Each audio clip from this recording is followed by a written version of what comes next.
মিষ্টি সোনা কি করছো? বাহ, তুমি মটরশুঁটি ছুলছো? তুমি হেল্প করছো মাম? আমি মোটরে বাটেছি। Thank you, thank you.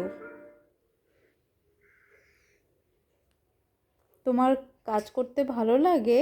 হ্যাঁ, তুমি কি কার্টুনও দেখছো? কার্টুন দেখবে? কার্টুন টমেন্ডি মিমি এটা মিমি ভিজে দেবো Lumia I'm sure you won't have any trouble with a baby. But if you do, you can call us at the curtain. Yes, ma'am. Thank you, Mom, Lumia for helping me. Lumia